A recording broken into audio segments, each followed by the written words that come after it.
Life has been an interesting journey, and my experiences have taught me to cherish health and to define wealth in a more meaningful way. My faith in God and the inspiration of my parents have guided me to achieve success through a balanced lifestyle. My name is Ray Carter Jr., and this is my personal story of achievement. Everyone is entitled to realize their full potential, but most of the time what stands in the way is poor health or poor finance.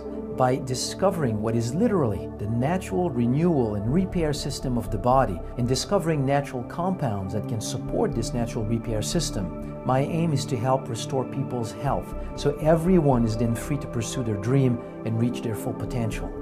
I'm Christian Drapeau, and this is my debut appearance on Balance.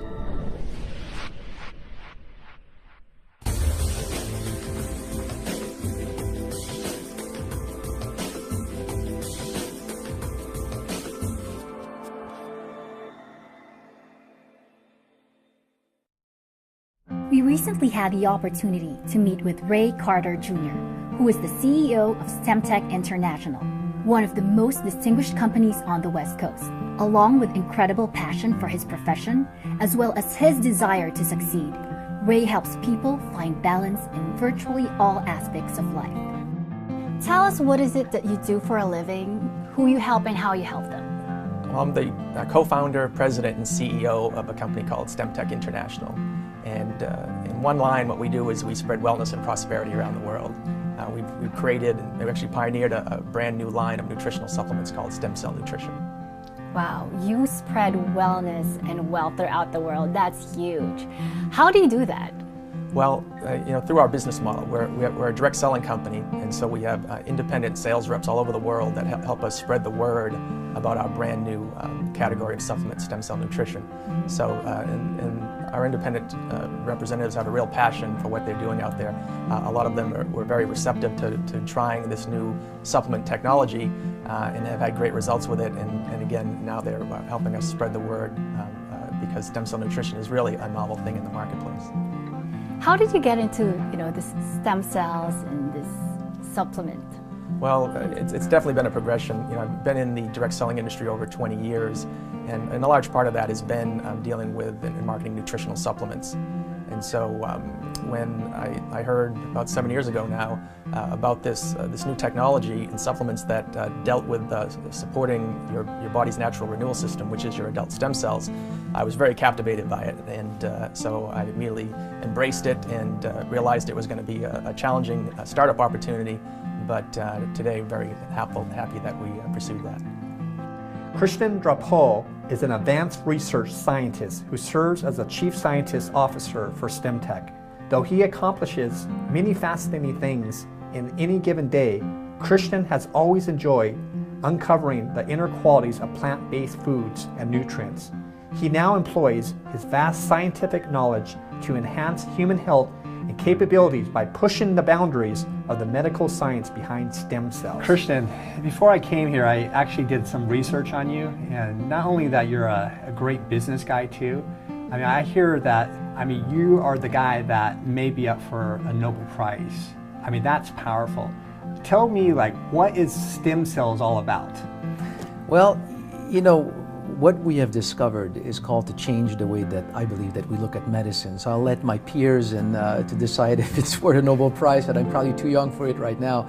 But when we talk stem cells, what we need to understand is that contrary to every single cell of the body called somatic cells that will always be what they are, a heart cell will always be a heart cell, a brain cell will always be a brain cell, and will only do what a brain cell does. A stem cell is a cell that has the ability to multiply during the entire life of an individual and to transform into any kind of cell types of the body. It's sort of the master cell of the body. Now, everybody hears a little bit about stem cells. They're not too sure about it, but you had a lot of scrutiny of people outside companies or even the government probably looking into saying, is this guy real? What's going on with it? Is that true? Or? Of course. This is such a novel concept.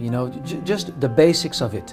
Still in med school today, we still teach that stem cells from the bone marrow, their role is to become blood cells. And that's essentially what they do. So to say that stem cells from the bone marrow could become other types of cells just that to begin with is extremely provocative. Now today it's well accepted, but when we started all of this, 6, 7, 8 years ago, yeah, we got criticized a lot. Today I think that we've been vindicated. It's sort of recognized what stem cells do. And about a year ago we did get the scrutiny by a public agency who kind of looked and came and said, you cannot make these kinds of claims because, of course stem cells cannot become cells of other tissues and your product cannot have an effect on stem cells. And so they basically said we had to stop making these claims, and we responded by providing all the science that we had. And it was an interesting experience because at the end of the day they basically had to come to the conclusion that we had all the science to back up the claims that we're making. And so we basically passed the test with flying colors. Wow, that's great. Why are you so passionate about wellness? Well, I've been involved and passionate about health my whole life. Probably starts from being an athlete. I was in sports from Little League on up through high school. I was all-state soccer player, all-state baseball. Went to college on a baseball scholarship. So I always knew that health was important to compete at the highest levels in sports. And so I think that was the beginning of my passion for health. What is it like to go out in the world, travel the world, promoting your product? The travel internationally is not as glamorous as everyone thinks it is. Okay. For those of us who travel, they know very well that it's very tiring. But in the different time zones, I think the great thing is being able to get out there and represent not only the company but the United States to the world, and being very culturally sensitive. I've seen a lot of companies in the past from the U.S. go into different markets. They speak English. They don't necessarily care much about the local cultures. We're different that way. We go in and very respectful of the local culture. One of the things I do when we go into a new market that speaks a different language is I actually learn some of the language. And so I'll get a tutor and put together a 3 to 5 minute talk in the local language to do a greeting out of respect for the local culture. And so that's just one of the ways we show that we're respectful in going into these other countries. So it's great, very gratifying to do that and see the reception that you get, because the people really appreciate. I'm up to 10 languages now. Wow. And the company as a whole, we're in 22 countries on 6 continents, so we really have had a great chance to see a lot of the world, and that's just the tip of the iceberg. We have a lot to go. For us, we shouldn't probably wait until disease is already happening in our body. We should probably have that prevention, and that's what it seems like you're all about, is helping people with prevention. Is that correct? That's what we forget too often. Everybody knows. There's nothing new in this. We forget it. Disease never happened on the day that you have the diagnosis. Yes. We're climbing stairs 10 years ago 3 by 3, 5 years ago 2 by 2, 2 years ago 1 by 1, a year ago 1 by 1 slowly, 6 months ago 1 by 1 slowly. I stop in the middle to catch my breath, then I get a heart attack. It didn't start on the day. My heart problems didn't start on the day of the heart attack. Everything is a slow decline. And what we realize is that it declines because of a decline in our ability to repair day to day. Wow. So if you support the natural ability of the body to repair, you basically give that ability of the body to maintain its health. So it's really, we're not talking even about disease prevention. What we're talking about is health maintenance. Wow. It's a whole new concept, really backed by strong science.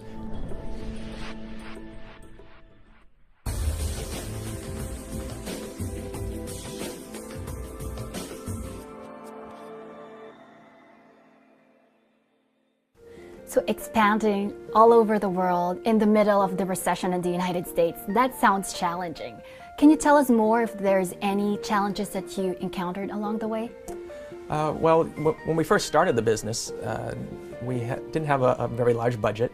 We, as most startup companies, entrepreneurs know that have very scarce resources, and so we actually had to piggyback on one of our suppliers' business operations. So we used their offices, used their warehouses, and we went from a concept of our business to opening our doors within 90 days.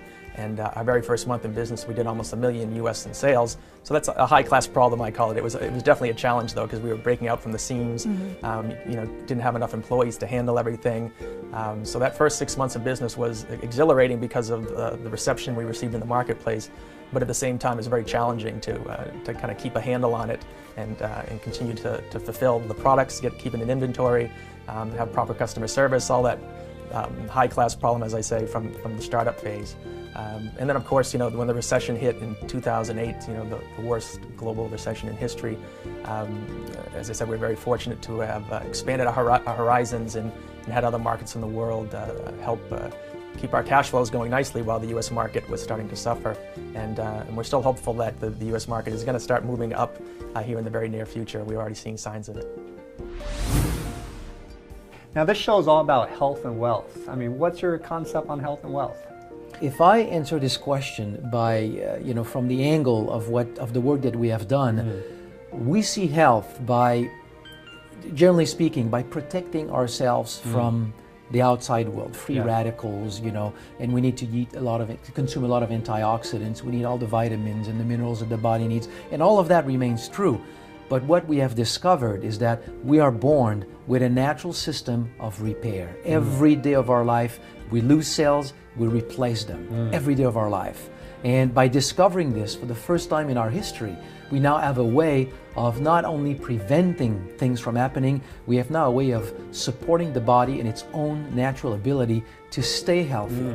So in that way, we're really bringing another dimension to health. And we sort of distribute the products, we do business through a business model that essentially does not bring all the income into our pockets. We actually spread it, So it's an approach of health to wealth where we can reach the maximum health and share it with as many people as possible. So the big question, what's more important to you, health or wealth? I mean, it's interesting because I think that in life, everybody is entitled to the full realization of their potential. The problem is that most people don't do it because of health obstacles or wealth obstacles. So it's both. It's both? Really you both. Can't give one. I think it's both. It's both. I think it's both. And if you don't have wealth and you get health problems, sometimes you can't resolve them. And if you don't have health, then sometimes you have a real obstacles to freely develop your potential to acquire wealth. So I see them as equal. What we try to do with our company is bring both to people. Wow. Wealth and health, you got both. What do you think is more important? Boy, if I had to choose between the two, it would be health. It definitely would be health, and it's all how you define wealth. If you want to define it as just purely financial gain, I could live off loving coconuts. I don't really need money or material things, but it's what that wealth can do for you. With STEMTech, one of the reasons we want to continue to grow the company and make the company prosper is, again, not only to spread the wellness and prosperity around the world, but the funds that the company receives, we want to then use to give to charities, etc. So, my legacy is not going to be one of having $100 million in the bank. It's going to be one of, when it's all over, he donated his money to charity. So it's wellness is a great thing. Wealth is, in my view, the definition of wealth is how many people you can help out there, and you become more wealthy by helping more people. If I throw out the word struggle, tell me a couple struggles that you had in life that you had to really, maybe like you said, I think you said somewhere you lived in a tent. What was that about? Was that struggling, or were you liking it? No, it was not struggling. It was. I think it was more of an experience of, living. When I lived in the monastery in the south of France, I lived with literally a pair of shoes, a pair of jeans, and 2 T-shirts, and that's all that I had. It was the most peaceful part of my life. So I realized oftentimes how goods and wealth can become the biggest trap as well, to joy and fulfillment. So it was more an adventure of going into living, as simple as could be. Would you say you're a workaholic? Boy, I used to be a workaholic, and I guess it's kind of necessitated when you first start a new business. It's, again, 24/7. You don't have the staff you need, so you have to wear 12 different hats. But again, it's still important. Even when it was like that, I was still getting to the gym, even though I was exhausted, or reading, or praying, doing different things to try to, keep the stress off. But I think I'm driven, and so. But today I would not say I'm a workaholic. I think I'm much more balanced. So how did you overcome that? How did you get from workaholic to balance? Well, getting married does that to you, number one. So I think that's an important part of it. But even before then, at some point with me, I think the aha moment was to, I really surrendered more to God's will. I'm very spiritual that way. And early on in my career, I was focused more on the money. You know, success was making a lot of money. And then I had a kind of my own personal paradigm shift saying, you know what, the focus needs to be on helping other people. And when you do that, you know, and you have a purpose-filled life, the prosperity will automatically follow you. It sounds like you went to the monastery, living in a tent, you released all that wealth, but now you're living a lifestyle that you do have the true wealth in your life. You know, what's the difference between that? You know, I think that all throughout my life, one thing that I have learned is that because of our ideas, because of what we want, I think we stepped in the way and stand in the way of what could flow so easily if we just accepted the opportunities that show up. We just complicate our lives with all of our wants and our ideas. So what I've learned of true wealth is just step out of the way, just be truthful, be harmonious, and try to really be as honest as you can be in your day-to-day life. The rest flows from it. And to me, true wealth is really at that level. The financial wealth comes out of it, naturally. And it's oftentimes because we stand in the way of it because of how we would like life to be. So let's talk about, you know, you are helping other people become healthier, both financially and physically. How about you? How do you stay healthy? Well, first I take our products. I was the first guinea pig way back when we were testing it 7-8 years ago, and so I swear by the products that we sell in the marketplace. And as I said earlier, I'm an athlete, so my whole life I've played sports, so I continue to try to do things to stay active. You know, I jog, I swim, I hike with my wife and baby girl and my dog. And so, you know, it's that balance is difficult in business, especially when you're an entrepreneur. The first few years when we got started, it was 24/7. And fortunately at that time I was single, so I could balance it a little bit better. More recently, in the last couple of years, I've gotten married, have a baby girl now. So now the challenge of balance is a little bit more difficult. But again, I think it's important to, you know, to have quality time and spend time with the family, of course, as #1 priority, but also to have a little bit of that alone time to get out there and do things from a health standpoint, exercise, go to the gym. I've got a great massage therapist, which is crucial, you know, to de-stress me. But I think all these things are very helpful. Is there any particular exercises that you love to do to stay healthy?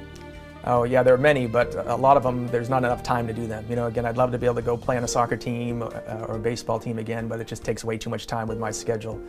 So I try to do things that are time efficient and also some of my favorites. So, you know, I have a swimming pool in the backyard, so that's easy to go jump in the pool and get great exercise there. Or, you know, just jogging around the block, hiking up in the hills behind the house.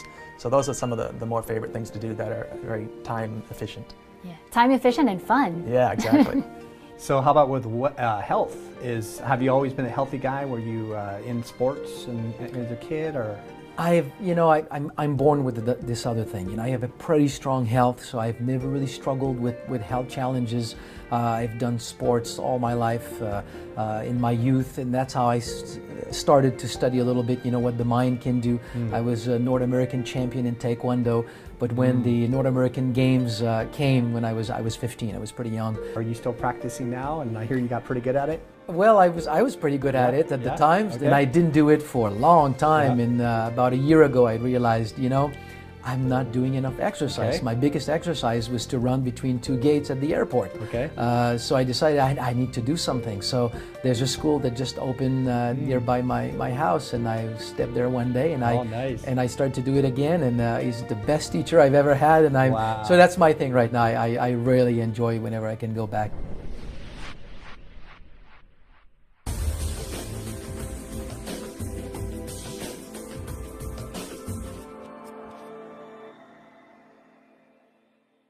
There's really a great sense of balance here. So tell us, what is your secret behind this? Oh geez, I'm not sure there's a secret. You know, the success of the company, beyond the fact that we've got this one-of-a-kind unique technology that we pioneered, and I think beyond the fact that we were smart enough to go global really early on in our business cycle, those things were definitely big parts of our success. I think overall our success really lies in the mission of the company. And again, that mission is to spread wellness and prosperity around the world. And so when you have a mission that's focused on serving people and helping people, I think that's the secret to success. And you talk about mission. Can you share with us, what is your big vision? for the company? Well, we've already, over the last 7 years, the promise of stem cells has really come to fruition because we've seen the results of our stem cell nutrition products around the world in many countries. And I think the big picture is to really just spread the word further. And we've impacted, over 100,000 people to date. And we want to impact millions and millions of lives around the world through our nutritional products and also through our charitable giving. We have a nonprofit arm of the company as well that gives to charities around the world that deal with children, animals, and the environment. And so we want to continue to be a success as a company so that we can give back more through the charitable givings as well. Wow. Can you tell us more about that, charitable organization? Sure. Yeah, it's called the STEMTech Global Foundation, and really, right out of the gate, our first day in business, we started identifying charities that we wanted to support. It's just part of our corporate culture. And then a couple of years into it, it's very expensive to set up a nonprofit organization. So within a couple of years, we formalized that charitable giving to allow more people to participate and get tax deductions for helping us with our charitable support around the world. And again, as I said, we focus on children, animals, and the environment. We have, for instance, an AIDS orphanage in South Africa that we support. As many people know, South Africa's got the highest incidence of AIDS in the whole world. In Nairobi, Kenya, we support an elephant orphanage of these orphan elephants whose parents get, killed from poachers wanting their ivory. And we do that same thing in most markets that we enter. We try to first identify a charity we can work with so that we're giving back to the community before we even start reaping financial benefits from it.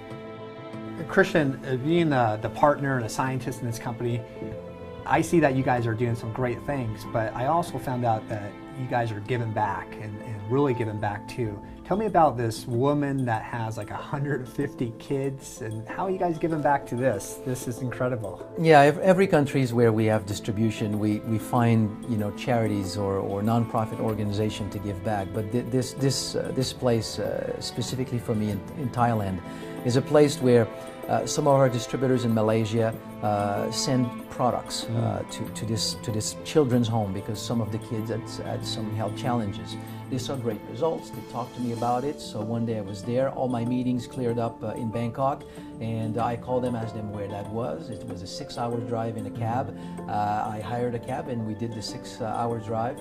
And I just discovered a small community. I mean, this is a woman 20 years ago after some conflict in Burma. She moved there to help the refugees, and she found an abandoned child.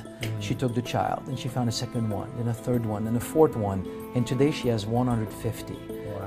Being refugees, they're sometimes discriminated against in school, so she created her own school for the children. Yeah. And so really what I saw there, I saw a community with a woman practicing total unconditional love, and she's a modern day Mother Teresa. So I looked at what was happening there, and we decided to really do what it takes to really help this community to be self-sustainable, because they're still dependent on donations, and it's rough. For 20 years it's been rough, and now it's rougher than ever. So we're working with them, and we have some really neat projects. This is not a small team. I mean, you have a big team here. You have your marketing and sales, and I met all these different accountants. So this is a big, lots of people. So how could people put the right team together? I mean, that's really a challenge, is getting the right people on the bus and heading the right direction. How do you guys do that? Well, I think it's the challenge for any company. Finding the right team is a long-term process, and it's adjusting. It's ever growing. So it's one part of the challenge. I think the other side of the challenge, which is one thing that I personally try to instill a lot in the team, is really to try to pull out of everybody the enjoyment of what they do, the inspiration in what they do, so that they really own what they do. And it's through that effort that we really get, I think, the teamwork, the team effort that we have here. Yeah. So you shared with me that your relationship with your work changed when you got married. And a lot of people are struggling with setting boundaries between work and their family life. Can you give us advice on how you do that? The advice I'd give is, number one of the things I do, I have an 11-month-old baby girl. I get up in the morning with her and play with her in the morning and change her diaper and go sit her in her high chair and have breakfast with her in the morning and let my wife get a little bit of rest while we're doing that, so we can have some bonding time there. And I make sure that the boundaries at work are, I used to work 24/7. I'd be at the office till 9, 10, 11 at night. When we first started, I was there till 2 in the morning.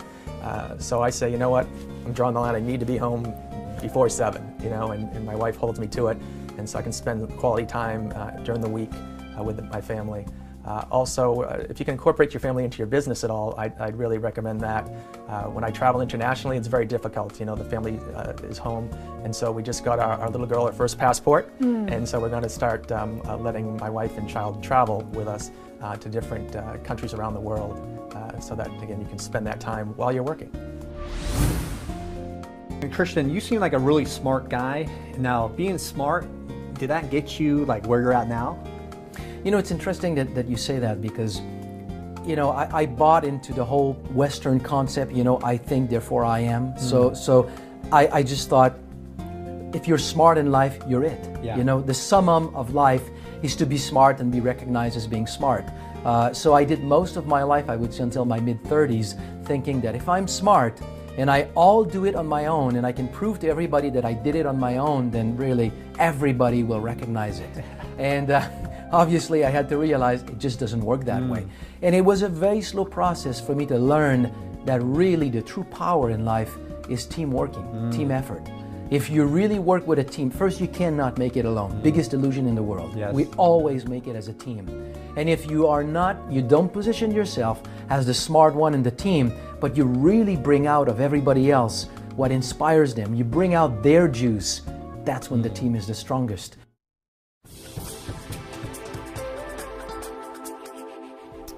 Let's take a good look at the 6 benefits of maintaining proper nutrition. For number 1, keep in mind that when you're taking in the same amount of calories as you're burning, you're basically maintaining your weight in a very stable way. The chances of gaining weight are significantly decreased when you're on a very proper diet. For number 2, keep in mind that good nutrition really provides for the rejuvenation and the growing of all your cells in your body. This is evident by the fact that kids who are on a proper diet really grow much faster and they grow much healthier than kids who are not. For number 3, keep in mind that a proper diet with a healthy nutrition really helps keep your energy levels the same all throughout the day. Fruits and vegetables really metabolize relatively slowly, and what this does is that it allows for a very stable rate of metabolism. For number 4, remember that bones really provide a physical framework and structure for the human body. When you eat foods with lots of calcium in it, this helps out the bones because bones really store calcium in the long run. For number 5, some foods have actually been linked to pain relief. So eating foods with nutrients that have been known to relieve pain is definitely a good thing. This really helps lead a beneficial and balanced lifestyle, because at the end of the day, everyone's goal really is to live a pain-free life. And finally, for number 6, keep in mind that eating a diet with proper nutrition really helps boost your immune system. So with all these 6 tips combined, we can say that by extension, eating a healthy diet with proper nutrition really helps you to achieve wealth, health, and a balanced lifestyle.